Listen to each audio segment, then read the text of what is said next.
जय श्री राम दोस्तों। हमारी आज की कहानी है मांगलिक दोष वाली बहू। मम्मी, मैं कह रहा हूँ ना, मैं रागनी से ही शादी करूंगा, अन्यथा मैं जिंदगी भर कुंवारा ही रह जाऊंगा और ये मेरा अंतिम निर्णय है। अब इस विषय पे मुझे आगे आपसे और कोई बहस नहीं करनी है। तभी अविनाश की मम्मी लक्ष्मी जी ने कहा, बेटा तू समझता क्यों नहीं है?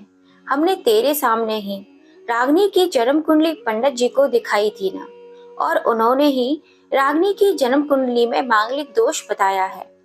अब तू ही बता, सब कुछ पता होते हुए हम तेरी शादी एक मांगलिक लड़की से कैसे कर सकते हैं? तू जानता नहीं कि मांगलिक दोष वाले के जीवन साथी की मौत जल्दी हो जाया करती है। इसीलिए तुझे मैं समझा रही हूँ, तू भूल जा रागनी को। लक्ष्मी जी ने अविनाश को बहुत समझाया, पर अविनाश का कहना था कि जब मैंने रागिनी से प्यार किया था, जब मैंने उसके साथ प्यार करते हुए जन्म कुंडली का मिलान नहीं किया था, और ना ही मैं इन मिलानों को मानता हूँ, इसीलिए अब बस मैं शादी करूंगा तो सिर्फ रागिनी से ही, और ये मेरा आखिरी फैसला है। आखिर लक्ष्मी जी को अपने बेटे की जिद के आगे झुकना पड़ा और पंडित जी के द्वारा बताए गए अनुसार रागिनी के मंगल दोष को दूर करने के लिए अविनाश के साथ शादी करने से पहले ही रागिनी की शादी एक पेड़ से करवा दी गई, और उसके बाद रागिनी ने अविनाश से शादी करी। रागिनी दुल्हन बनकर अविनाश के घर आई, पर लक्ष्मी जी को रागिनी का मांगलिक होना अभी भी खटक रहा था और लक्ष्मी जी उसे दिल से नहीं अपना पा रही थी। उनके अंदर कहीं ना कहीं रागिनी का मालिक दोष होना खटक रहा था, और फिर जब भी घर में कुछ परेशानी आती तो उसका सारा दोष रागिनी के सर पर ही मर दिया जाता था। लेकिन रागिनी पढ़ी लिखी, संस्कारी और समझदार लड़की थी, और वह अपनी सासू माँ से मिले इन बेवजह आरोपों को अपने दिल से नहीं लगाती थी, और ऐसे ही ससुराल में उसके दिन कट रहे थे। एक दिन अविनाश ऑफिस से जल्दी घर आ जाता है। तब लक्ष्मी जी ने उससे पूछा, बेटा क्या बात है, आज जल्दी घर कैसे आ गया?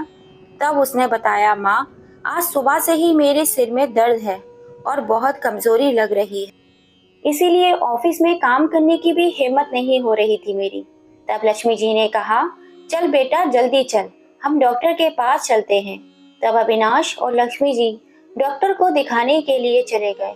डॉक्टर को दिखाने के बाद मालूम पड़ा कि अविनाश को पीलिया हो गया है, और दोनों जैसे ही घर लौटे लक्ष्मी जी ने घर को सिर पर उठा लिया और कहने लगी, जब से ये लड़की हमारे घर में आई है तब से हमारे घर में परेशानी और बीमारियां भी साथ लेकर आई है। इसके कदम ही अशुभ हैं। अब देखो, इसका मांगलिक दोष हमारे बेटे पर भी असर करने लगा है। कल को अगर मेरे बेटे को कुछ हो गया तो कौन जिम्मेदार होगा? तब रागिनी ने कहा, मम्मी जी प्लीज, और कितना नीचा दिखाएंगी आप मुझे? आज तक मैं चुप रही क्योंकि पापा ने यही सिखाया है कि बड़ों के आगे ससुराल में जवाब मत देना, पर आज तो आपने हद ही कर दी। अगर मैं आज भी नहीं बोली तो जिंदगी भर खुद को कभी माफ नहीं कर पाऊंगी। मम्मी जी, अगर आप पंडित जी पर भरोसा नहीं करती थी तो उनके कहे अनुसार आपने सारे मांगलिक दोष निवारण की विधि क्यों करवाई? क्यों पहले आपने मेरी एक पेड़ से शादी करवाई? दोष मेरा मांगलिक होना नहीं है, बल्कि दोष तो मेरा आपकी बहू होना है, क्योंकि घर में आने जाने अनजाने में कोई भी परेशानी आती है उसको आप मुझसे ही जोड़ देती हैं, और जब कोई सास अपनी बहू से सिर्फ नफरत कर रही होती है तब यह बहू दोष बेटे बहू को ही नहीं बल्कि पूरे परिवार को परेशानी में डाल देता है, और इस बहू दोष से मुक्ति सिर्फ और सिर्फ सास ही दिलवा सकती है।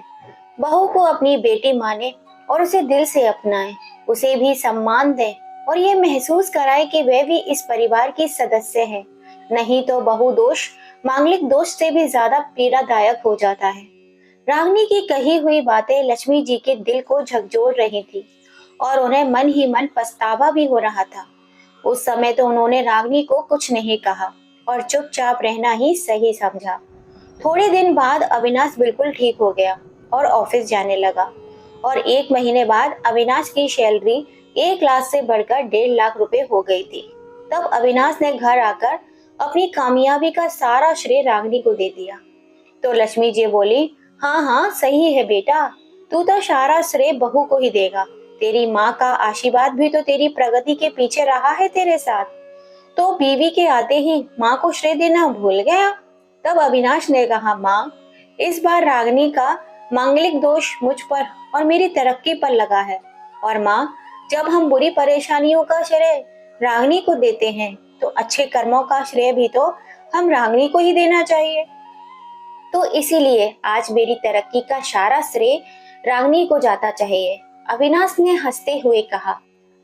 तब रागिनी बोली, अविनाश तो क्या तुम भी मुझे ऐसा ही समझते हो?